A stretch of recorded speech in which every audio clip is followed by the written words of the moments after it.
വെള്ളമയിൽ. ഞാൻ ആദ്യമായിട്ടാട്ടോ വെള്ളമയിലിനെ കാണുന്നത്. നിങ്ങൾ ഇതിനു മുന്നേ ഇതിനെ കണ്ടിട്ടുണ്ടോ? ഈ വെള്ളമയിലിനെ കണ്ടു കഴിഞ്ഞപ്പോൾ ഒരു ആഗ്രഹം, എന്താണ് ഇതിൻ്റെ കളറിന് പിന്നിലുള്ള കഥയെന്നറിയാൻ. അങ്ങനെ ഗൂഗിളിലൊക്കെ പോയി സെർച്ച് ചെയ്ത് നോക്കിക്കഴിഞ്ഞ് കഴിഞ്ഞപ്പോൾ എന്ത് മനസ്സിലായി, ജെനറ്റിക് മ്യൂട്ടേഷൻ കൊണ്ടാണ് ഇങ്ങനെ സംഭവിക്കുന്നതെന്ന്.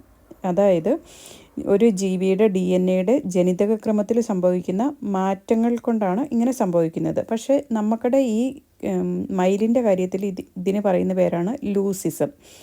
അതായത് ജീവിയുടെ ത്വക്കിനോ രോമത്തിനോ ചിറകുകൾക്കോ ഒക്കെ കളറ് കുറഞ്ഞു പോവുകയോ അല്ലെങ്കിൽ നഷ്ടപ്പെട്ടു പോവുകയോ ചെയ്യുന്ന ഒരവസ്ഥയാണ് നമ്മൾ ഈ ലൂസിസം എന്നതുകൊണ്ട് പറയുന്നത്. പിന്നെന്താണ്, ഈ മയിലുകൾ ഒരു തലമുറയിൽ നിന്ന് അടുത്ത തലമുറയിലോട്ട് ഇത് പകർന്നു കിട്ടാനായിട്ടുള്ള സാധ്യതയും കൂടുതലുണ്ട്.